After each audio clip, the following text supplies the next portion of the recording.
Welcome to the fourth episode of the Ithacast. I'm Dustin Gwynn. And I'm Seth Murtaugh, and we're here today with Eric Hathaway, who's the City of Ithaca's transportation engineer.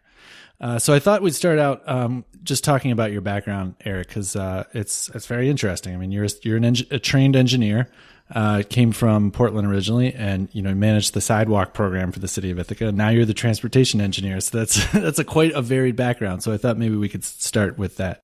Sure.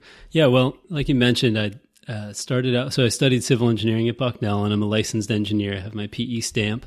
And so I worked for about 5 years in the Philadelphia area doing mostly transportation work, and then found a company I really wanted to work for on the West Coast, headquartered in Portland. And so I spent about 5 or 6 years there and really enjoyed it. It was a great professional experience.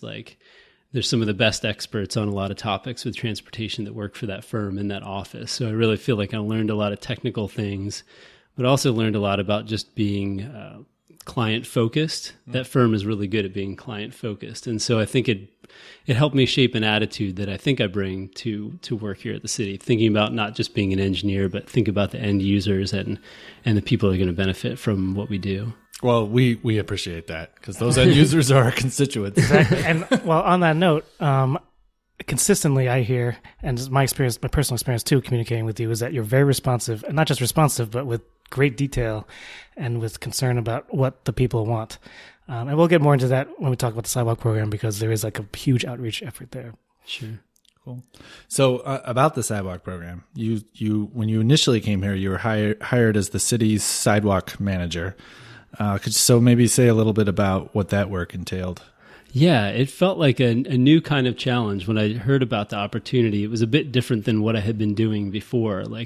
Especially at the end in Portland, I was working on advanced adaptive traffic signal systems and things like that. And then to do sidewalks seemed like a big move. But it was really interesting because when I read the description, I thought this is a program that I think my skills would work well with, thinking strategically about really asset management for the city. How much money do we have? What does it cost to do these kind of improvements? Where's the greatest need? How do we assess that? And I think a big part of the success of that was working with the GIS department at the city. They're tremendous. And so we were really able to build a model of what's the condition of the sidewalk around the city, build a methodology for saying what's the worst and how do we get there and do those sort of things. So I feel like the first year, there's definitely a learning curve there. But I think since that time, people have seen a lot of the work being done and appreciate it. So I think it was a really well-crafted program, which I take no credit for because it was crafted before I came. But, a lot of other cities call and ask, how did you do this? And we want to do something like it. Bigger cities than us, who haven't quite figured it out. And when I compare the amount of sidewalk and curb ramp work that we do in Ithaca compared to other cities around, it's hardly a comparison at all. It's multiple times more what we do. Yeah, I mean, it is pretty incredible how much new sidewalk has been built in the city and all the sidewalks that have been repaired. I hear people comment about it frequently, and you can see just walking around town. And I encourage people to look at the ground as you're walking on the sidewalk, and you'll see that a lot of the sidewalk is new, brand new, and that's all a result of the sidewalk program that Eric managed. Is it 5,000 feet roughly a year? Yeah, some years it's been more. So a mile a year, which is pretty amazing, I think. It's a lot.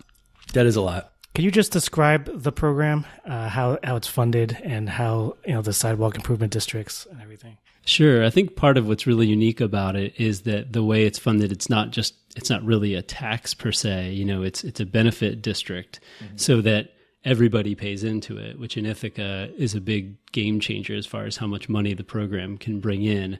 So that's really important, and it's it's leading towards something that's not really just an engineering type of issue. It's a civil rights issue when you think about sidewalks. People don't associate the two, but the Americans with Disabilities Act is very much a civil rights issue. Yeah. And if you don't provide access for people of all abilities, then you're denying access to people. So that's really important.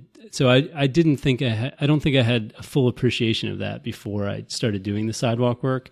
But as I started working with Larry Roberts and the Disability Advisory Council, it was really eye-opening, and that was a great group to work with. I'm so glad that Larry's on the new Mobility and Transportation Commission. He's a great asset for the city.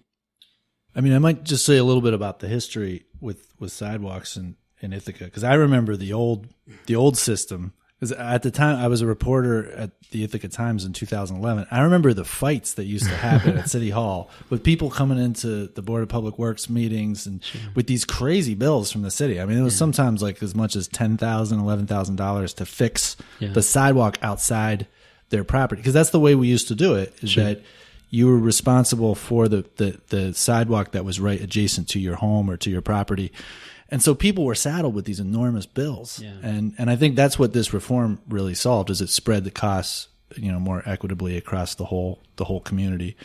Yeah. And also I think just created a program, really targeted funding at repairing sidewalks and building new sidewalks. And I think that's the reason we've seen the success that we have. It's just that there was a real program that was created around this and a real effort to do it.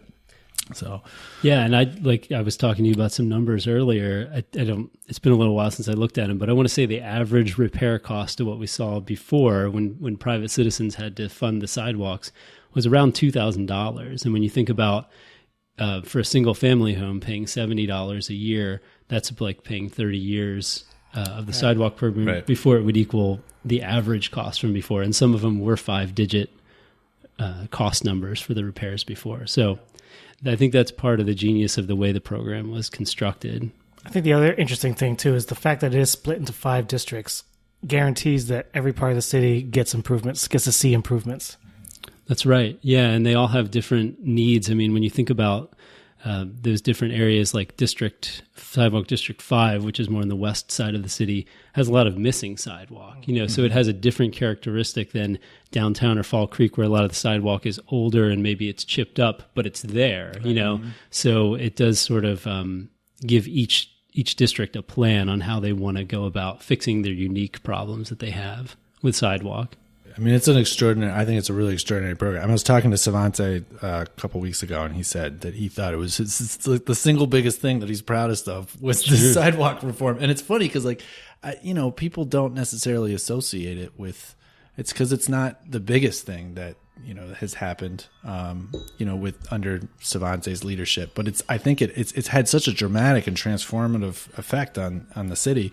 As you were saying, I think when we really want to encourage pedestrianism, and we're trying to encourage more connections between neighborhoods.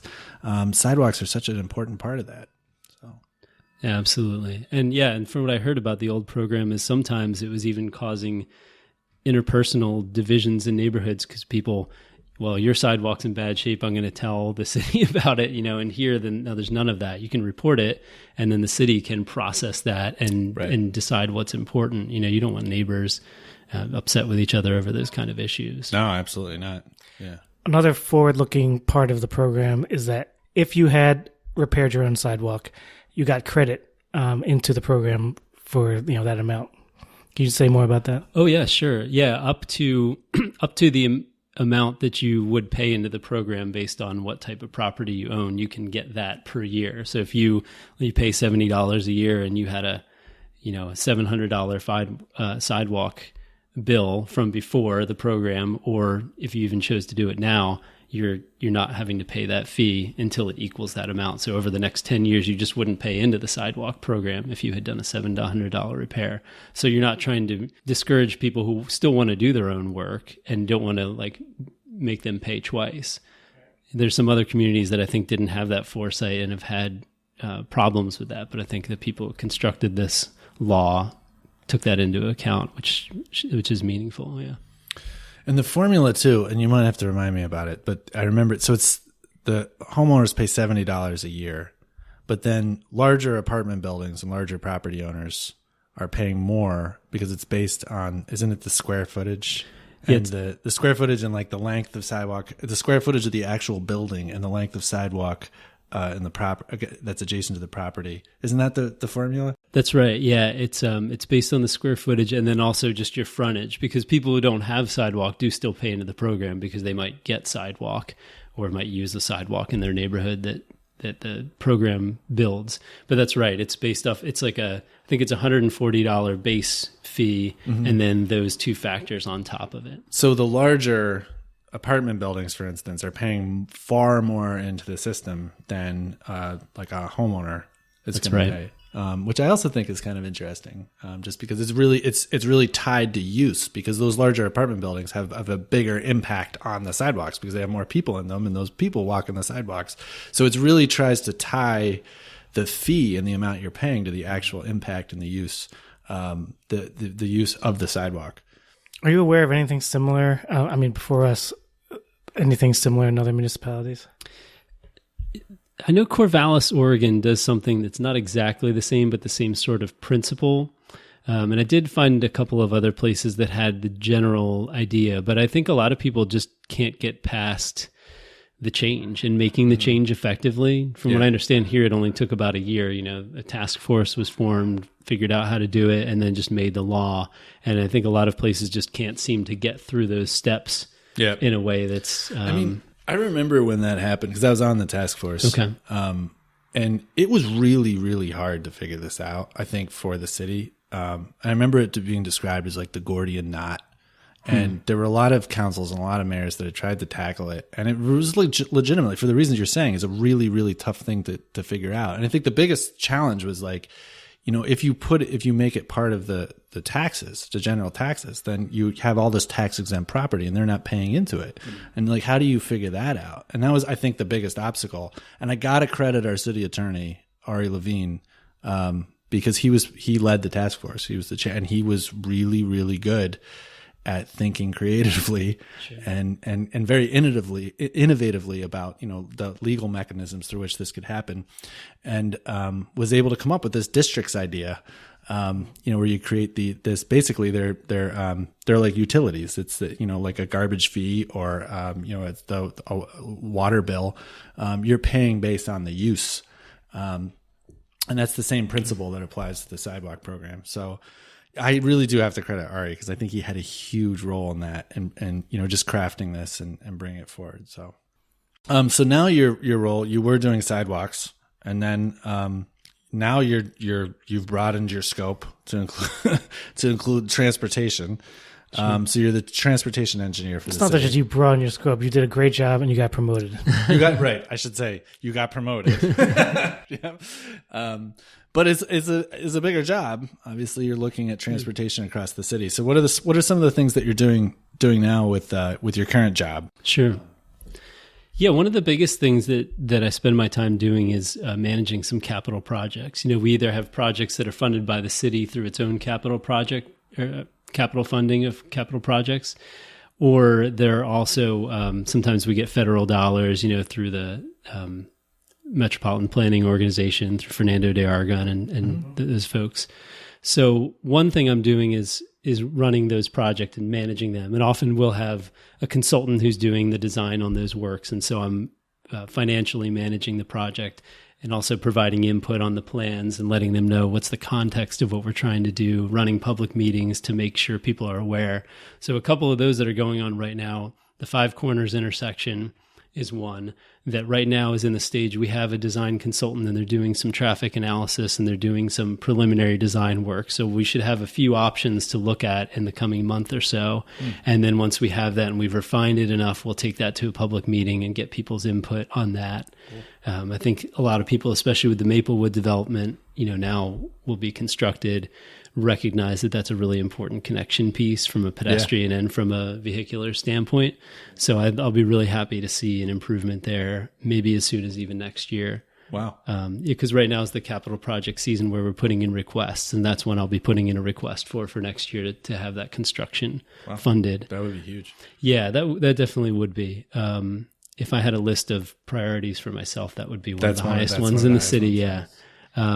Elmira Road is one that's not funded as a city project. Well, it's about 20% funded by the city, but it's essentially a repaving project. Route 13 is interesting because most of it's owned by the state, but south of Elmira Road, we do own and operate that as a city. So this project is to... Oh, interesting. I didn't know that. I actually didn't know that either. Yeah. I thought I would bring that up in this podcast too, because a lot of people might not know certain parts of the roadway system are owned by the state and some by us. Yeah. And I don't understand all the history of that. Some of it's a little bit complicated, but this project would repave that section of roadway and then upgrade the two traffic signals that are along there. there. So this is a section of Route 13 that's actually, is it owned by the city or is it just managed by the city? Oh, yeah, wow. It's actually owned. Yeah, because it is an interesting distinction. Even though the city or the state owns those northern sections of Route 13, we are still responsible for some routine maintenance of those sections. Yeah. And the other area of the city that's owned by the state is Route 79, so Green Street and Seneca Street. Since you brought it up, I hear all the time people are very irritated by the light timing on Route 13. That's controlled by the state, though, right? We cannot change the light timing. Right. For most of the intersections, we can. I think I hear less complaints about the area like down Spencer Road and Commercial Avenue, though there are some things with Commercial Avenue. But no, in the area where it's a one-way couplet is all owned and operated by the state, everything there and to the north. Right. And so, we try to communicate there, and Tim had a good relationship with them, my predecessor, and I've really tried to reach out and keep that relationship going so that we can offer some suggestions. And we're currently in some conversations with them, maybe possibly towards projects that could help them to manage that corridor more effectively, because the DOT that's responsible, the office that's responsible for this is in Syracuse. And it's a little bit far away, when you have everyday kind of issues. So we've talked about the idea of getting some cameras that could help them observe traffic conditions and respond to them a little bit better. And so in the next week, I'm supposed to talk with some of their staff about some of these things. We call them PTZ cameras, pan, tilt, zoom cameras. So they're not even just static in their positioning. You can move them around and look at different, remotely. You can move them around. We use them in Portland. You can see a good long way with them, and they really can be an effective tool. I mean, do you have any thoughts about just the general kind of future of Route 13 and from a planning perspective? Because one of the things that I've often heard people complain about is that it really divides the city. It's like a psychological boundary, especially if you're a pedestrian or if you're bicycling. To cross Route 13 is like it feels like it's farther than it actually is. And I think we've had some conversations, I think at very, very much at a conceptual stage of just what can we do, to make Route 13 kind of knit those neighborhoods back together and just make it more appealing and more kind of pedestrian friendly. And I know the county wants to do something with the state too, studying that corridor. They do, yeah. Tim and I met with them during the wintertime, some folks from the county legislature, and there does seem to be some momentum there, I feel like, in a way that maybe I haven't felt it before. So I'm hopeful that there could be some improvements. It's a couple different scales. Like you said, could the nature of the roadway itself be changed through some design changes? That's a large, long-scale project to do something like that, but it's been done other places. How do you still effectively move traffic but make it a more friendly environment for people of all that are biking, walking, whatever, to get where they want to go and not feel like they're divided by this fairly large, especially the one-way couplet section there. So I don't think anything is not on the table when it comes to that. But then there's also just sort of the daily idea of the existing system itself, how well does it work? And I do hear the frustrations from people about the signal timing there. And so that's one other technology that I want to engage the state on there. Is there's some simpler things that can help. There's a GPS-based clock that can go, the controller, if you think of the traffic signal, there's, you see the big metal box on the sides, usually on a pole or near it, and inside is the brains of the operation, the controller. And you can actually get these clocks that go on there. They're not terribly expensive, and it helps to reset that clock, because weather can change, weather in all kinds of conditions, power surges can make the clock in that controller off. And a lot of what's happening with how traffic is supposed to progress is based on everyone being on the same page and the same time. So if you're 4 seconds off, that's a really big deal, and you're going to feel that. And I've heard some people say, hey, I think the state did something because the timing seems to be working better, but then a couple months later it's not. So that tells me that it could be something like the GPS clocks maybe could help with an issue like that. Maybe that they have a pretty good idea of what the timing should be, but then the equipment is not doing everything it could. It could be, right. So we're trying to engage them on that conversation. They're spread pretty thin. They're trying to do a lot of work. They have a whole region to cover, but they've been pretty responsive to me when I ask them questions. So I think anyone who knows me knows I have a very strong bias towards pedestrian and cycling issues, because I pretty much only walk and bike around the city. And I know that's true of Seth too. It's a thoroughfare because for a lot of routes, people have to traverse through the city. They're forced to, because we don't have highways or bypasses. do you have thoughts on how you balance the demands of people like me who want a more complete street versus the reality that 13 is in fact a thoroughfare? Sure. Well, I think there are some, like I said, there's some larger scale long-term things where you could rethink the corridor in itself.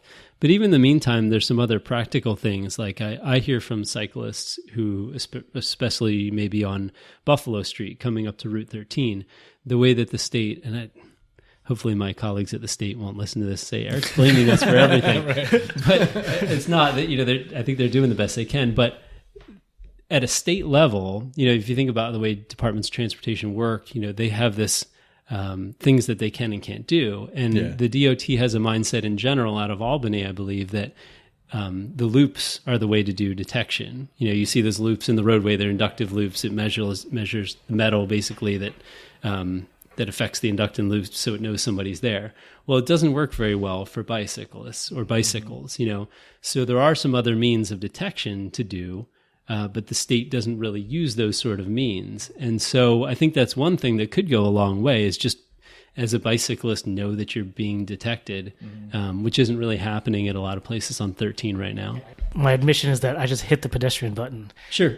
Yeah. And that's one way, but it doesn't have to be that way. And so, I mean, it can be a fairly sizable investment to change the way you're doing it. But, it's pretty important to give everybody an opportunity to be heard.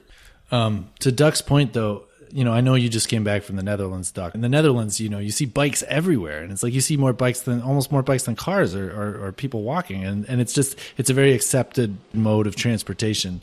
And I wonder, in thinking about how to make Ithaca more friendly and more welcoming to bicycles, what can we do? Like, what kind of infrastructure improvements can we do here? Because if you actually look at the number of people who, like, for instance, like commute to work on a bike, it's very low in Ithaca. I mean, we're a big walking. 2%. It's 2%. We're a big walking city. A lot of people walk. I think we have really high levels of people who commute to work by walking, but biking is really low. And I think one of the reasons it's so low is that it's not very safe feeling. I think Seth has even told me that he does not feel safe on a bike. I mean, I've done it a couple times. The Lime bikes are great. I've ridden the Lime bikes around a couple times, but I don't necessarily feel like super safe biking around on the streets here. I gotta admit it. It's like it's not always the friendliest. And like one of the reasons is that traffic is heavy on some of the streets, and it's not just like the safety, but the culture. So the first day I got back from Netherlands, I hop on a bike like I always do, and then someone like yells at me for being in the road. So like,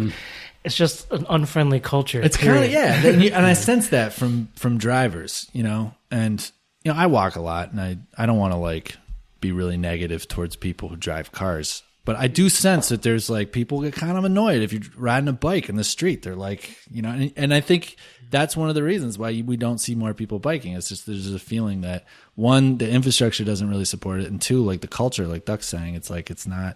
So what are some things that we can do to just make it more friendly? Because I think it would be great if we had those numbers. I mean, in Copenhagen, I was reading this article, and it's like 60% of the people in Copenhagen are commuting to work on bikes. That means that like bankers in suits are like riding bikes. I mean, that's unbelievable. And it's like, I wonder what would have to change to make the city more friendly to biking. Well, that's a pretty large scale question. It is. I'm sorry. I'll pile that on. I'll try my best, but you want another beer? Right.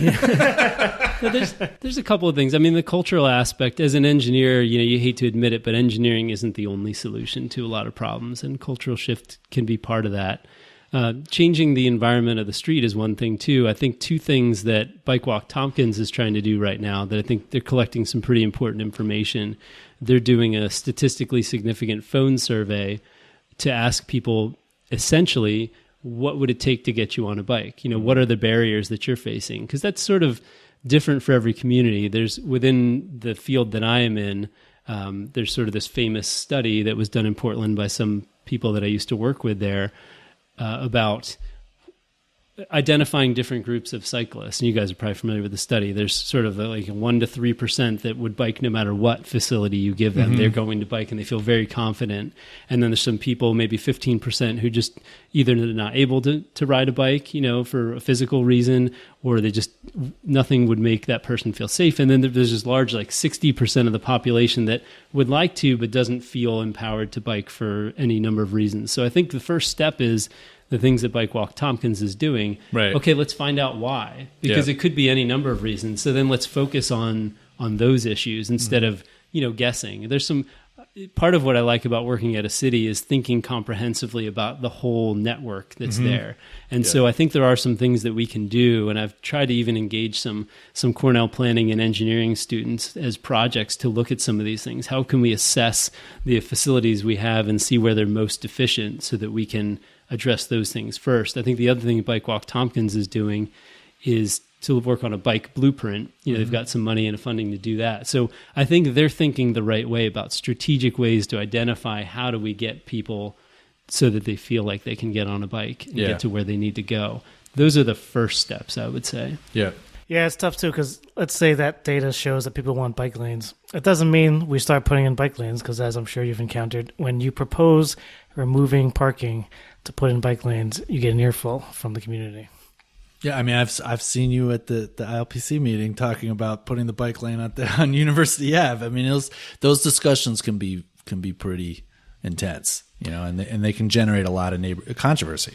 It's true. I feel like initially with the University Avenue project, when we did the public meeting, it was about a year ago.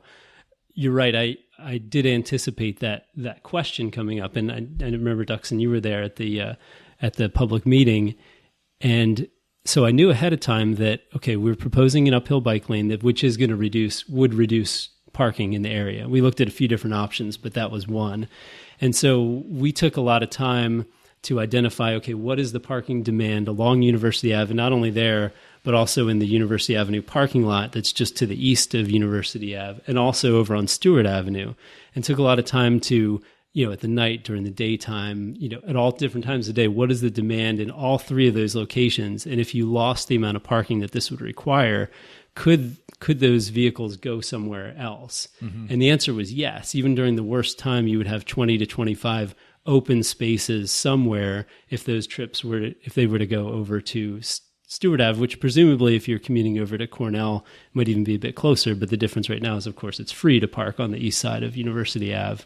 Whereas on Stewart Ave, it's not. And, right. and in the University Avenue parking lot, it's not. So those are the kind of things we really try to think about as we approach a project, just to give people all the information. And I felt like a lot of the neighbors that were at that meeting appreciated that and felt a little bit less apprehensive about the idea of losing parking. We also talked about the idea of the parking that is there going towards a residential parking permit system, so that it could be better used by the residents. And so they might not feel the loss quite as much. Yeah. But I know, and it helps when, we proposed the uphill bike lane there. TCAT's very much in favor of it. A lot of people, and it felt like people at the public meeting were overwhelmingly in favor of it. So that felt really gratifying. But we did really try to do our homework. You're right. That's always the conflict. And that's why it's important, I think, to be strategic about where do we need these facilities the most? Because we also do need on-street parking for people. Right. You know, and so we just have to be smart about it. And I feel like most people, if you present the overall picture and the impact, they'll respond well to it. Yeah, I mean, it's come up like every time that I can remember since I've been on council where a bike lane is proposed, like parking seems to be the predominant. Tioga Street was like the last Tioga Street was a huge one. Cayuga Street was a huge one. When you're dealing with these competing interests, right? We need people, we need on-street parking, but we also want to create more opportunities for bicycling. Yeah. And there are some other ways, we're talking a lot about using the right of way and how we assign it, and that's really important. But there are some other ways to make people, I think, that are cyclists feel safe. We're experimenting right now with some detection that's not been used in the city before. It's something that's been used a lot of other places, and even the work I did in Portland, which is a video-based detection, which can actually differentiate between cars and bicyclists. That's something that a loop can't do and a lot of other types of detection can't do. Yeah. So there's a lot that could be done with that just to make things more efficient for bicyclists. I think a lot of frustration that bicyclists feel as they get to the intersection, they know they're not being detected, and so they feel kind of stuck. But if they knew that they were being detected and that they were going to get at least equal treatment to a vehicle, then that might encourage people to feel like it'd be a less frustrating experience. I don't think it speaks as much to the safety issue that we were talking about, but from the overall experience, I think that is something important. And even just for everybody, something I'm really passionate about is the traffic signal system itself. And we're in the middle of, we've just gotten some new traffic signal controllers. Some of the other ones were older and didn't have the ability to do some of the things I'd like to do. And so, the idea of getting things really synchronized, really moving in a good progression at a reasonable speed makes the interaction between cyclists, pedestrians, and motorists a little bit more harmonious.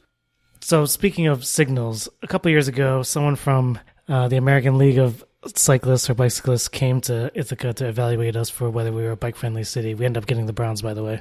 And one of his comments were that you shouldn't have to press a button to get the walk signal. You should always just display a walk signal. And I asked you about that, and you gave a great response as to why we have it set up that way. Can you remind me what that reason is?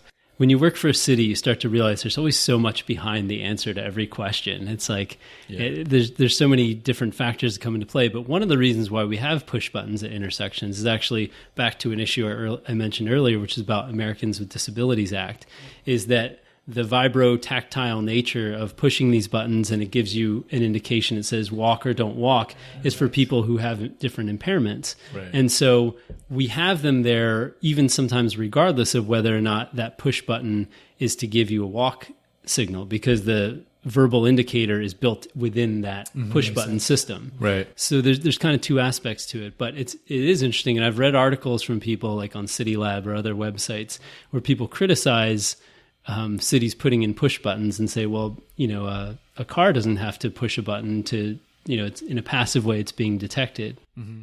If you think about lower demand times during the day, if you have what's called PED recall on, so that means that the walk signal comes up every time on every approach, regardless of whether there's somebody there that needs it, it's going to program a walk time of about, 7 to 10 seconds. And then it's going to program a flash don't walk time to count down for 10 or 15 seconds, and then the yellow, and then the red, and then it changes to the other approach. Mm-hmm.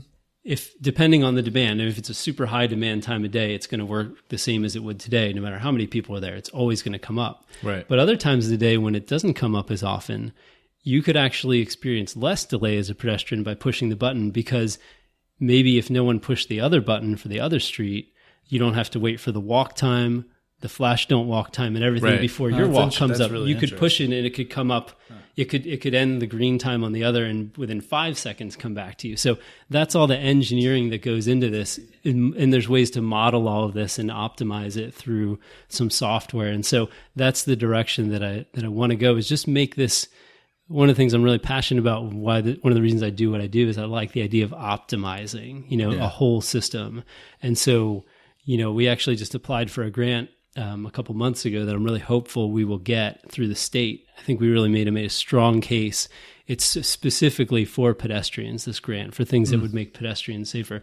And one of the things I asked for, I said, number one, anywhere where we don't have the pedestrian signal head, we need them. Yeah. So that's what we want first. And if we don't have push buttons somewhere, we also need those, because people with disabilities who have certain impairments need those signs. So those are the first things we want. And we ask for some other things too. And those also happen to be the really expensive things that are hard to fund. And so of course that's what I said. This is our number one priority. If you're going to give us money for anything, please this.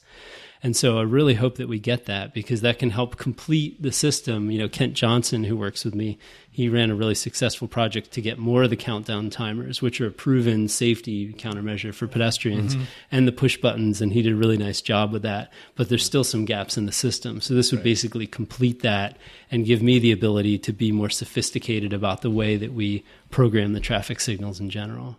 As little as Seth and I drive, we should not ignore the fact that people demand better streets. And when I do drive, I have to, or a bike for that matter, I have to acknowledge there are a whole lot of potholes. Yeah. So what's the state of our streets, and how's the city tackling this persistent pothole issue? Sure. Well, a lot of that falls under streets and facilities, and I'm always happy to bring them into the picture on this, because specifically with potholes, that is something that they do. And I would always encourage people, you can go to their website and literally just report it. And I've heard that the turnaround time is pretty good on that for fixing potholes. And then they've just brought on, within about a year ago, Mark Verbanek, who's really thinking about these sort of things strategically, about a cycle of repaving the roads and which ones need to go first, and how do we really strategically approach this.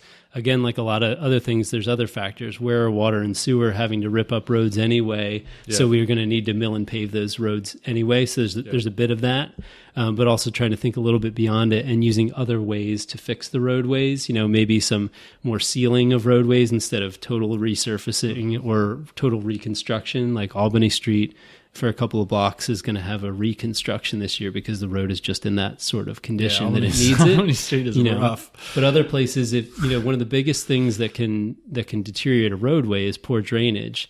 Mm-hmm. And once you start to get cracks and the water gets in there, you get the freeze and thaw, and then you've got bigger issues. But if you can prevent that earlier on, you save yourself much more money down the road. So I think Mark is doing a really good job at adding some expertise in that area.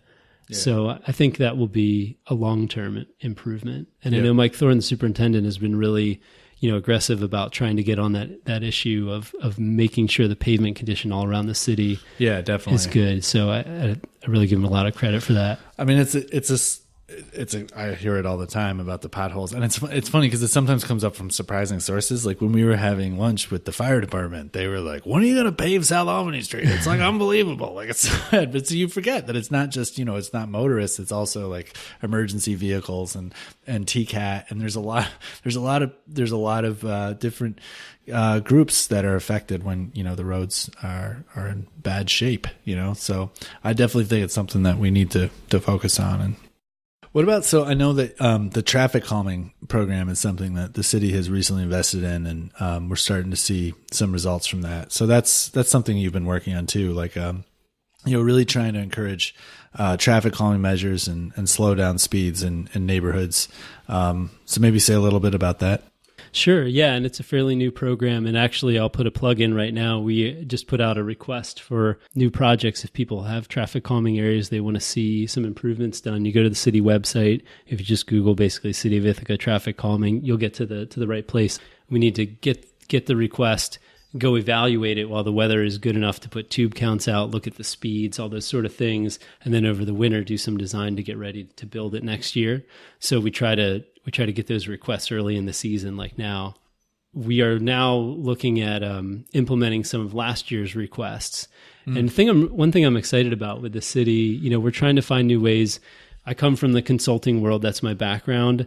Consultants are expensive. And so what we're trying to do is to do a little bit more, some more in-house work. And we've actually invested in some surveying equipment that Mark Verbanek, who I mentioned before, and John LaCitra, who now manages the sidewalk program, they're using that to do some of the simpler design in-house. And I think that can help us to do more projects, make the money with the traffic calming program go further. Yeah. The more we communicate within departments and do those sort of things, the better. Like with the traffic calming program, one of the keys is once we identified some places we wanted to work and how we wanted to go about it, I organized a meeting with the fire department and with streets and facilities and said, okay, these things are going to really affect you, your ability to respond to emergencies and your ability to clear snow from the roadway. So I need to know what's acceptable to you that I can do. What are the parameters I'm working with? Like what streets are your primary emergency response routes? And how high can we go when we do a bulb out? How does that affect your ability to clear snow? Right. So we had a lot of conversations about that, and I think we got to a good place and an understanding. And so now we have some places we're going to go. But part of the outreach too, and the way that can be like synergistic to do this kind of work is Hancock Street is a place that's supposed to be mill and paved this year. I think it's one of their first projects that they're going to go to. Neighbors are very excited about this. That's a big right. And so by pulling in streets and facilities into this conversation about traffic calming, we realized, okay, you're going to be there. we have a speed hump that we wanted to do in this area. Can you do that while you're out there? That way we don't have to put it out to a separate contract, and it saves us a lot of money. Right. So that, like a lot of things, communication is the key. And I feel like now everybody's on board. And so that's great. So Mark's doing a great job. He's volunteered to do that work. Yeah. So I think I'd like to see some more requests come in for next year. And I think, I would invite people to think creatively too, that traffic calming isn't just speed humps. I think that's definitely one way to do it. Yeah. But there's other ways to do it that we're going to try to look at. And part of it is even just psychologically, like Hancock Street's, I think, a good example. It's one of the first requests that we got. Mm-hmm. And if you come off of Route 13 previously, you look down and it's just a sea of asphalt with no markings. It's not easy to say to yourself, there are intersections down here. There are people I need to think about. Exactly. But even the psychological effect of putting some pedestrian signage in and then putting some crosswalks and things like that in, I think that's made some difference. Yeah. And you couple that with other measures and it can be pretty effective. And I got to say, I've been really impressed with your responsiveness on these issues, because I know the neighbors. I remember that you actually came down and met up, and we looked at the intersections, and I know that our constituents really appreciate that. When they have an issue or a complaint about traffic speeds in a neighborhood, and they email their council person, or they email a city staff member, and then they show up and they're they're right there on your block and they're looking at it, and then something happens. I mean, that's why I think it's been pretty impressive to see how this traffic calming program has unfolded. I think because you require that you specify the problem and you collect signatures from your neighbors. Yeah. The process, the fact that there is a process. There's a process. Exactly. It makes them feel confident that here's the evidence and that the city will act upon it.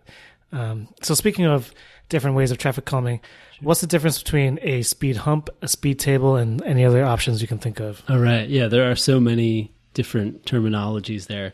A speed bump is almost I would think a speed bump is sort of like what you have maybe at the Green Star parking lot, the West End, where it's something that's pretty abrupt. It's not going to be on a city street for the most part. Yeah. And then a speed hump is more like something that's a little bit more gradual, that's appropriate for a city street. And then Day Street is sort of like a raised intersection, which is the same general idea, but the crosswalk that's like a raised crosswalk. And then on Buffalo Street, you have some raised intersections. So the idea is the same, just that there's a vertical deflection there. Yeah. So, and there's even a speed lump, which sounds kind of funny, but it's something that's done in less snowy climates where you can actually put openings in the speed hump that are roughly the size of emergency response vehicles, their wheelbase, so that they don't have to slow. That's amazing. But there's a lot of issues with that in it. It's very difficult to clear snow from that because the snow is going to get stuck in the middle, and that creates problems. That's interesting, though, because that's one of the biggest complaints, right, is from the emergency vehicles. And sure.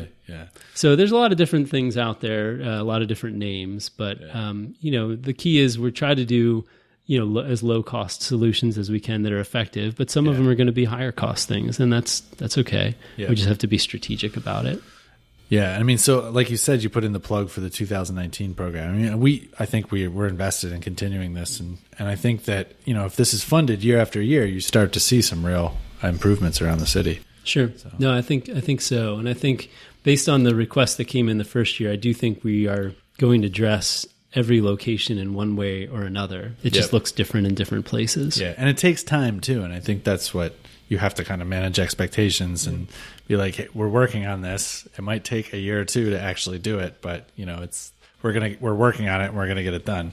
Yeah. Doing it in a thoughtful way, I think, just pays dividends. It takes a little bit longer up front. And I just have to give Kent Johnson from office a lot of credit. Yeah. He's really taken a lot of this on, and he's just used a really thoughtful approach because he's taken the requests and thought about them in the context of their neighborhood beyond even what's being asked for, and to say, okay, but how does this play into other issues and how is it going to affect other streets? Yeah. He just has a real talent for that. Yeah. And so I've really been pleased with the way that's come together. Well, I was going to mention some really great things that I've gotten excellent feedback on, which is new stop signs on Hancock to slow things down now that there's a big new housing development there. Huge appreciation for the stop signs by Gimme Coffee at Cascadillo and Cayuga, because that was an intersection where, for whatever reason, cars refused to stop for pedestrians. Now that they're forced to stop, I feel much safer crossing the street there. That intersection, I remember back in, it was 2012, there was an accident there, And the Gimme staff, the staff at Gimme Coffee, had been calling for improvements to that intersection for literally years. And I'm so glad that we were able to redo the intersection. But I think the biggest difference of all was that four-way stop. And it has had a transformational impact on that intersection.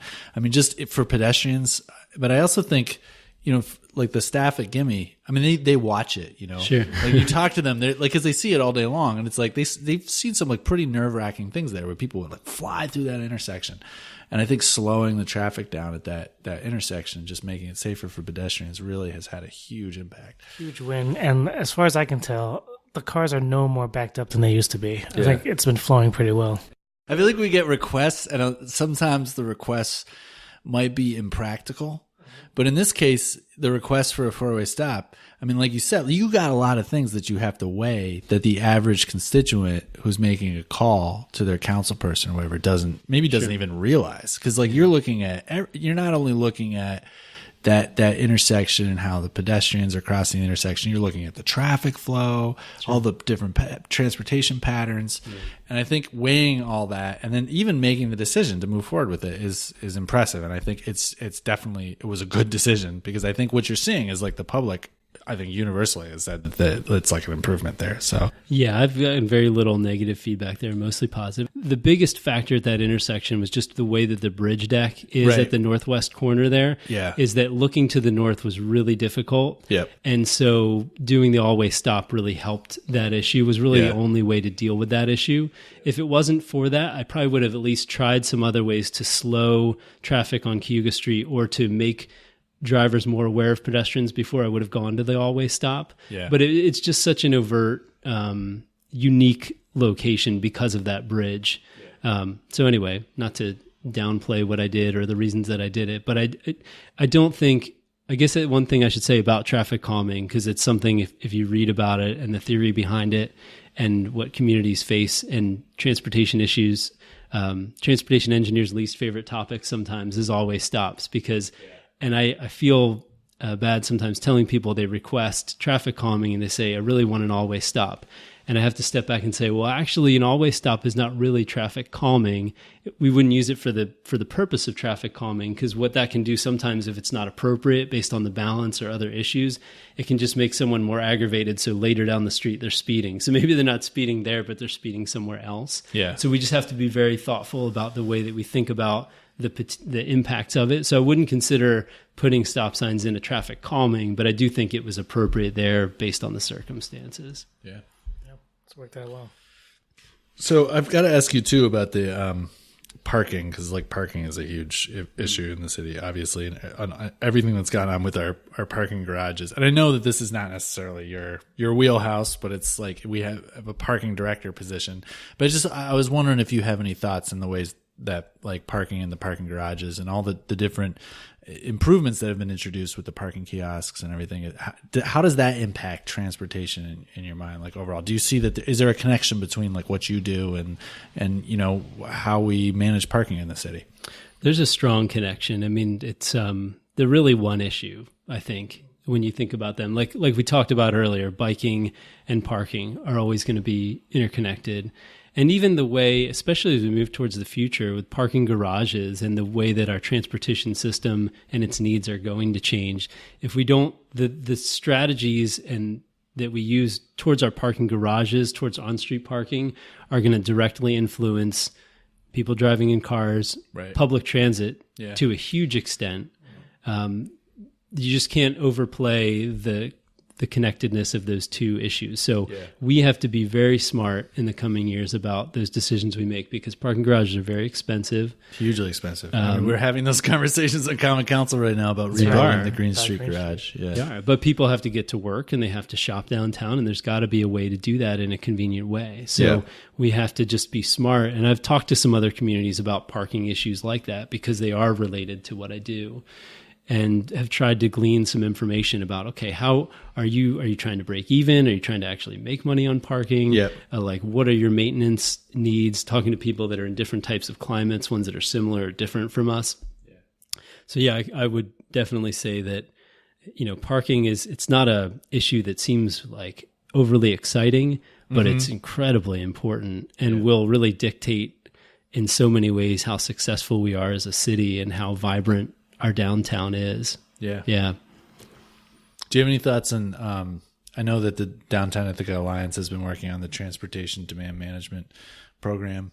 Do you have any thoughts about that and how that might impact the city? So transportation demand management is managing not the supply side of parking, but the demand side, and trying to reduce the demand for driving in cars, and trying to encourage people to use public transportation or try to bicycle to work. I mean, do you have any thoughts about that, about transportation demand management? Yeah, I do. I mean, I've talked with, there's a transportation consulting firm who does a lot of the transportation analysis for the studies that we see when we review site plan review and other things. And had an extended conversation with them recently about that topic. And they've seen some communities really have success with it. I mean, that's a really big effort to try to change, patterns or give people options that they didn't have before. Mm-hmm. So much of it has to do with your employer and working with businesses. There's so much outreach to even quantify what potential is there for change, or how could we better serve people. But yeah, it's really, again, it's where engineering, obviously I think engineering is meaningful and it's important and can have an influence, but to a certain extent, if you have a system that's over capacity, the only thing you can do is find smarter ways to get people places and to offset some of that demand. And so, Route 13 maybe is an example. I think it could be more efficient than it is, and we could get more out of it. But at a certain point, whether it's now or in the future, you have to find a way to give people the options that will just have some less cars on the roadway if possible. Right. And that's going to make it better for everybody to move through. I mean, I sit on the TCAT board, and we are dealing with severe traffic issues. And so one of the things that TCAT staff is exploring and got some money to explore is signal prioritization. And I think that can jive with emergency services too, where if a fire truck or a TCAT bus is approaching a traffic light that's currently red, they can cause it to turn green. That's a really amazing technology. And it's been in use. It's a proven technology that we used in Portland quite a lot. And I did some studies on evaluating the effectiveness of it. And the systems that we had in Portland was not even as sophisticated as what's available today. So I'm excited to know, and I've had some conversations with TCAT about that, the possibilities of doing it. Because really, a transit signal priority system is something that is fairly seamless. You're manipulating just a small amount of the green allocation at an intersection, but you're paying big dividends for moving public transit more efficiently, or moving emergency vehicles more efficiently, or allowing trucks that are plowing the roadways to efficiently move through and get all greens. You can do that with a transit signal priority, and doing that in the early morning, it's very feasible, has very little impact on the rest of traffic. So the possibilities in what you do with transit signal priorities is it only gets implemented when there's a problem, like when the bus is 3 or 5 minutes late. Because what you find is what people really care about with the bus is it consistent in the time that it arrives? Can I rely on this bus? So that type of technology can give you incremental small improvements that isn't going to hold up traffic on other approaches, but enables that bus to just stay on schedule. That's so fascinating. Yeah, those systems now are GPS based, so you can even anticipate. Before, it was based off of the bus was literally sending a message, a visual, like a laser, essentially, to a receptor at an intersection. Well, the receptors go down. There's trees in the roadway. There's all kinds of things that can make that a problem. Yeah. But it can actually, based on the GPS system, can anticipate where the bus is and where it's going to be in space, so that it can predictively change. And for emergency vehicles, certainly it turns this light green, and the next one green, because the fire engine needs to do that. It can't wait. Yeah. That really can be a huge safety improvement. Yeah, that's amazing. Yeah.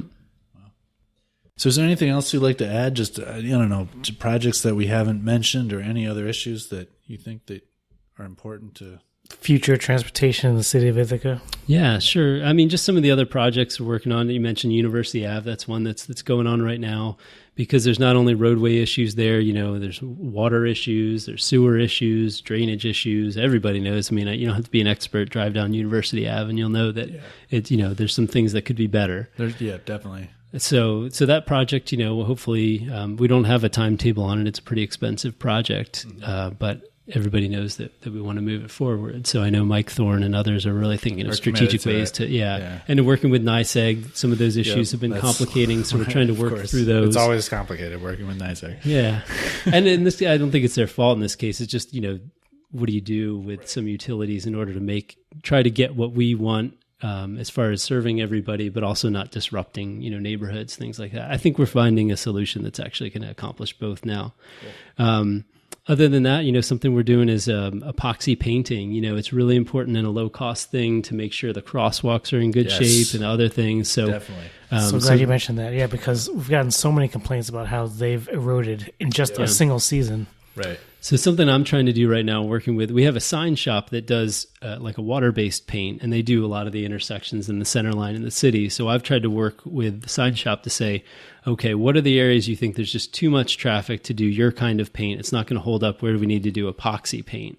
And then to assess all that and put a value on it, and then say, okay, based on how much money we have to do this, what kind of cycle are we on? Can we hit every location every 3 years, every 5 years? Wow, that's awesome. So we can be smarter about keeping those on a good cycle. Yeah. So that's something that's, not terribly exciting, but incredibly important. It's really important. Very important. I mean, I can't tell you how many times I've heard people complain about the crosswalks and just, Graham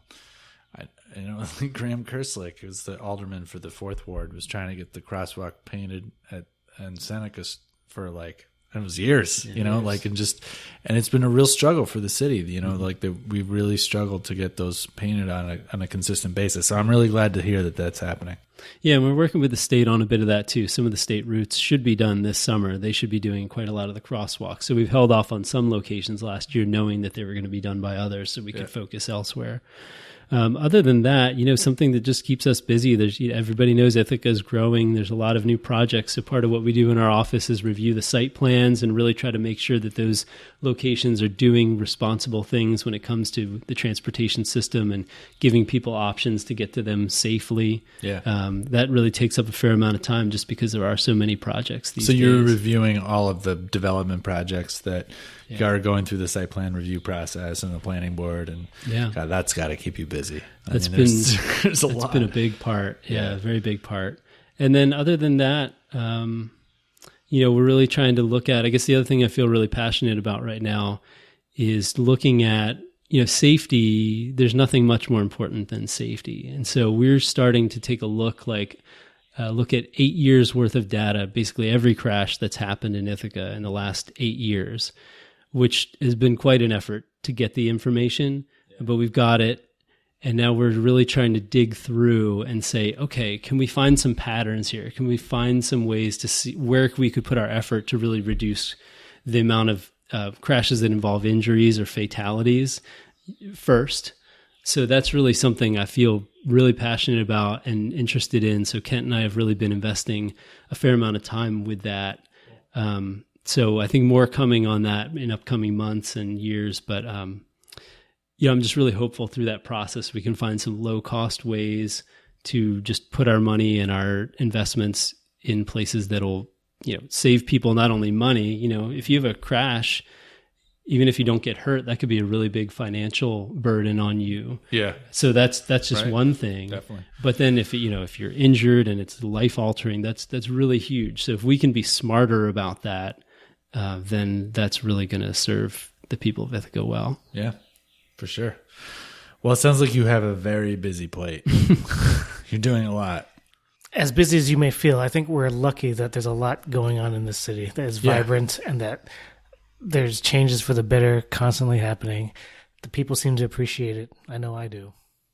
Yeah, and I know that our constituents, especially in this latest round of the announcement with the traffic calming, a lot of those projects were in the 2nd Ward, and I just want to give a shout out for that because, that's our district. That's right. I know our constituents are very happy about some of those. Exactly. Sure. Well, Steph, like you mentioned, the traffic calming program, and Steph and I have worked with multiple people who, to fill out these applications or these surveys. And it's great that process is there. It's like you go to your neighbors and you do the petition and then you submit it to the engineering office and hey, it gets funded. That's pretty cool. And a lot of these, I got to give a shout out to the Court Street, the raised intersections, Washington Park. I mean, that neighborhood has been calling for that the entire time I've been on Common Council, which has been, it's like 6 years. So, I mean, this is really cool that this stuff is finally happening. So I really appreciate your work. Sure. And again, I would really give a lot of credit to Kent. Again, Kent Johnson in our office. He's a really skilled draft person in addition to all the other things he does.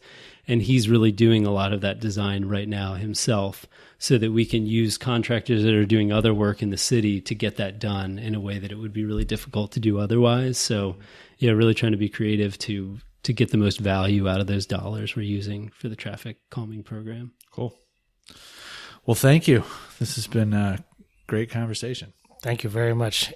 Well, I appreciate you guys. You're great to work with, and you really help to connect me with the community in a way that'd be tough for me to do without you. And so I really appreciate it. I can tell that you guys are passionate about the people that you represent and really respectful about everything you do. So I really appreciate that a lot. Thank you. That's all right. Thanks very much, Eric.